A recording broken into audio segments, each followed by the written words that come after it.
Good morning, everyone. Today we have Mrs. Sakshi Khullar ma'am with us. Good morning, ma'am. Ma'am, first of all, we would like to thank you that you have decided to contribute in our project. Ma'am, can you share your educational background and qualification with our viewers? My schooling is from St. Francis. My B.Tech is from Bharti Vidyapeeth. That's an IP university, and my M.Tech is from NSIT. And currently, I'm pursuing PhD from IP University. Specialization is in IT. Subjects like AI, ML, Java, these are the specialization.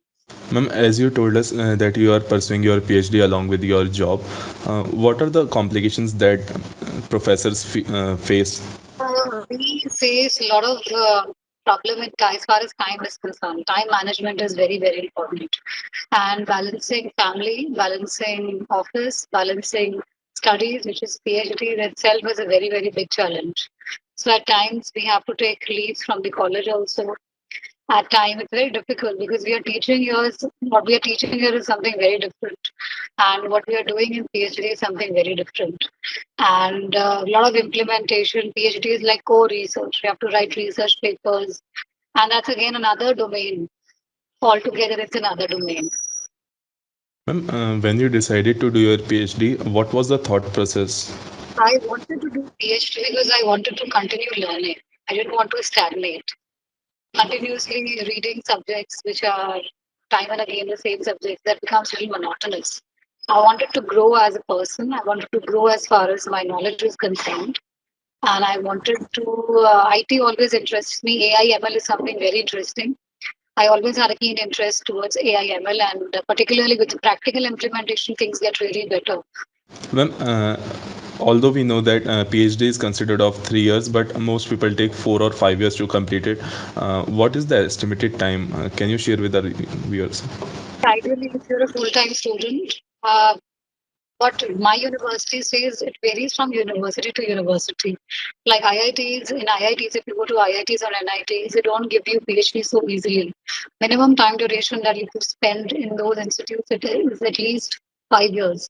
5 to 7 years it takes for you to get a PhD degree from an IIT.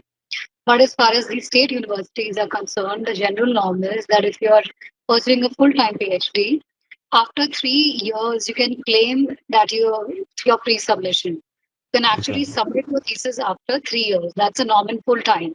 But as far as the part-time is concerned, 4 to 6 years is the time duration that they give, and that is a preferred time duration.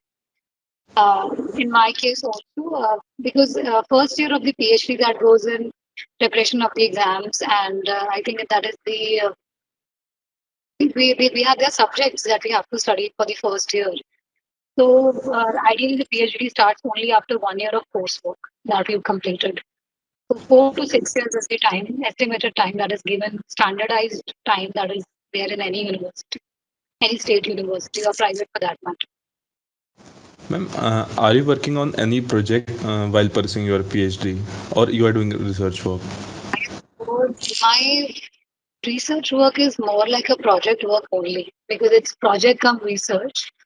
I'm working on water quality assessment of River Yamuna. So it's can term it as a project, can term it as a research work. There are already 3 papers that are already published. Fourth one is in the pipeline. Ma'am, a lot of students who want to pursue PhD think what is the minimum number of research papers to be published so that they can get into a top tier university? Uh, what is according to you? See, according to me, if you really want to go into the green universities like IIT, NITs, then you need to have some good knowledge of the research work. Like in my case, what worked out is that I came from a M.Tech background. So I'm already from an engineering background. So that makes things a little easy.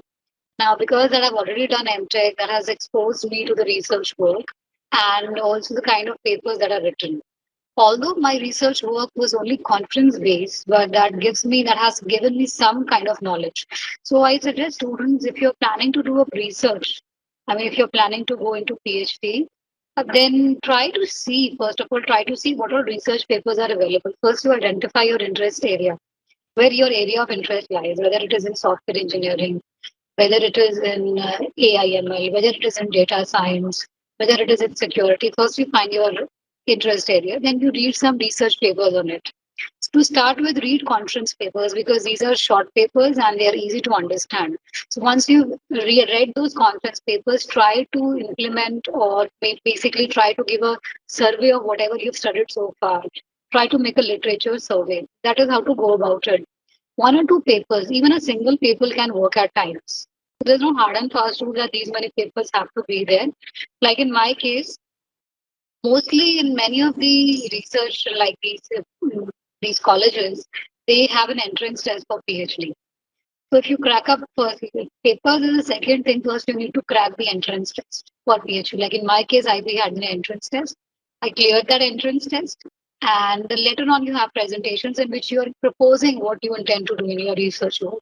So one paper, at least in state universities, is fine. More than one paper, that increases your chances. Ma'am, what do you plan to do? Are there any plans you have made to do after completing your PhD? As of now, I don't have any plans. I intend to stick to academics only. So, of course, when you do PhD, there is a kind of a promotion that's there in every organization. But as far as of now, I'll only stick to academics. Ma'am, what are some of the challenges that people face or students face in your particular field? Like you are also meeting many students pursuing PhD in your field. Are there any common obstacles? There are many obstacles. Obstacles primarily is that these days, my university, the quality of paper that is demanded in university is very, very high. Like, I don't know if you're aware of this term, there is an indexing, papers have indexing. Scopus index, SCI index, they need very, very good quality research work. And with the kind of resources that are available in our colleges or that is in the university, that becomes challenging. Because the resources are not there, the high-end machines are not there. Even the professors lack that much experience, expertise in the field. So it's altogether a person's also job to, it's very difficult otherwise. Getting the right guidance is very difficult. Ma'am, summing up the interview, would you like to tell something to the students who are thinking of pursuing PhD? What are the advice you are going to give them? You really want to pursue PhD, first of all, you should have an interest in research. You be very clear about your objective. If you want to, why do you want to do PhD?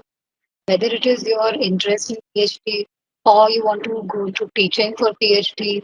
So one has to be very clear sighted in the goal. The goal has to be very clear. If you're very clear you want to do PhD, PhD is not a cakewalk. It is difficult to do PhD. At least part time, it is very difficult. Full time, though, it may happen. But even after PhD, one should be very clear where you want to land up. If you want to land up in academics, that is good. But in industries, not many industries are there that recruit PhD. We have very limited number. Ma'am, just last question. As you mentioned the industry, many people are thinking of pursuing PhD from some European countries or Norwegian countries like Norway or Germany because they pay a hefty amount. And in India, it is considered that only 15 to 20,000 are paid for PhD. Do you think it is worth doing PhD in India? PhD, if you really want to be in India, then you can do PhD from India. But doing PhD from abroad is not at all bad. They definitely have better resources, and the stipend they pay is definitely higher as compared to India. And probably you'll complete it in a lesser amount of time. That is, but in that case, you must be having a will to settle over there. It's better if you settle there, continue working there, and somebody hires you for an intern or something like that. Okay. Thank you so much, ma'am, for being in the interview.